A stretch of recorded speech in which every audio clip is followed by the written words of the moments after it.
Joining me right now is Texas Congressman, House Energy and Commerce Committee member, and medical doctor himself, Michael Burgess. Congressman, it's great to see you this morning. Thanks very much for joining us. Good morning, Marie. Great to see you. Great to see the president out today, wasn't it? Or yesterday? Well, I guess so. I know that I heard D.C. was just freaking out over the weekend when you had the increasing number of cases and you had the president contracting COVID and then those 3 senators as well. What's the sentiment there today? Well, you know, Washington, unlike Texas, has sort of remained locked down. So when I go back to D.C. from home, it's like transitioning to a different world. A lot of troubling things about this story, and a lot of things that we'll know in the future. But look, the good news today is President's strong. He's doing well. He's up and around in his room. He's making decisions. He's signing things he needs to sign, and let's get on with it. We've got a country to run, and I'm glad to see him in charge. So do you think this has an impact on the election, Congressman? I mean, you know, President Trump is pushing for a new coronavirus stimulus right now. He tweeted this on Saturday. Our great USA wants and needs stimulus. Work together and get it done. Thank you. House Speaker Nancy Pelosi said yesterday that lawmakers are making progress on a new relief bill, which is certainly boosting markets this morning, Congressman.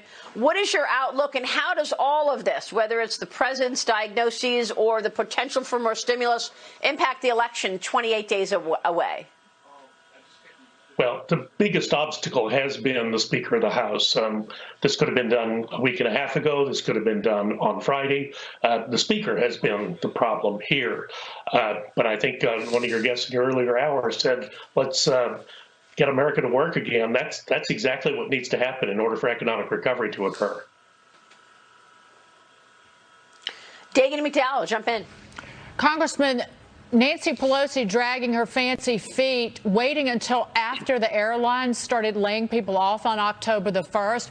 Do you really believe that the House Speaker will move ahead with a stimulus before the election? Well, look, on the issue of the airlines, I think a standalone bill was ready to go last week, and I don't know why she blocked it. I don't know why she stopped it. We heard all kinds of rumors on Friday that it was going to come up before we left, but for whatever reason, I guess she was holding out for a better deal. That's not right. I've got 19,000 people around here in North Texas who face the possibility of layoffs. And remember, an airline furlough is not quite like some other job where you've got to be current in your position or retrain. So it's a big deal if people are furloughed, and then you want to bring them back into the workforce. It takes some time, but it's a critical industry for the nation. It's a national security issue. I mean, we just had a segment, Congressman, on the restaurant industry. Half of all restaurants in New York City are expected to go away, whether bankrupt or closing down because they can't handle it. Obviously, many industries are in need. So do you think we'll get stimulus before the election, or no? Is just really just, you know, talk? I think so. Again, the person who's sort of been the obstacle through all of this, the one constant as far as an obstruction, has been the office of the Speaker of the House.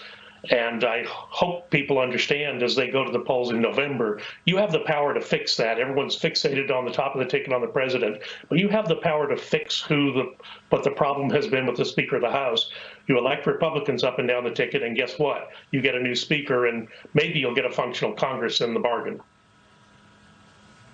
Well, they're battling for the Supreme Court as well. Yesterday on Sunday Morning Futures, I spoke with Arkansas Senator Tom Cotton about a potential delay in the nomination of Amy Coney Barrett to the Supreme Court due to COVID-19. He said, absolutely not. Listen to this. You think this will not impact the schedule or the agenda, sir? Several of the senators who are in isolation right now would come out of isolation before those hearings begin. But the Senate Judiciary Committee has also conducted 20 hearings this year that have either been in part or in whole virtual. Many Senate Democrats who are now saying we couldn't possibly do a virtual hearing were demanding throughout this year, going back to March, that all committees be conducted over Zoom or WebEx or some other kind of virtual hearing. On the Senate floor later this month, first off, I think every senator who's currently tested positive or is in isolation will be back to work under normal conditions. So I'm confident that every senator will be in attendance when his or her vote is needed. So, Congressman, so far 3 GOP senators have tested positive for the coronavirus ahead of the nomination hearing. It's set for later this month, October 12th, I believe. Congressman, your thoughts on an interruption of the agenda? I don't see that is going to be necessary. I think the senator laid it out quite correctly. They can proceed with hybrid or virtual hearings now, but the Constitution doesn't say anything about Judiciary Committee hearings. It says the Senate shall give its advice and consent on the presidential recommendation. That can happen prior to the end of this month, and I think it should happen prior to the end of this month. She's an excellent choice, and really one of the best choices I've seen for the Supreme Court during my time in public service.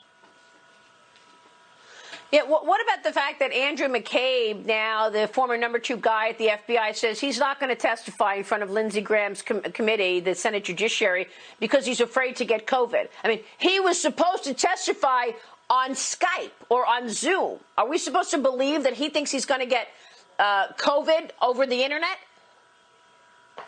I don't know. You just ask yourself, why is this even still going on?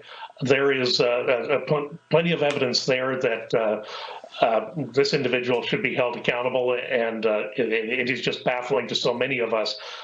Think of it for a minute. Someone lied to a federal judge to get a FISA warrant, a special court warrant, where some of the normal due process stuff is suspended, but you lied to get the warrant. Someone should be in jail for that. There's really no excuse. Oh, I know, Congressman. We've been covering it for sure for several years now. This is just an extraordinary situation. Biggest political scandal we've ever seen. Congressman, it's good to see you this morning. Thank you, sir. Congressman Michael Burgess joining us there.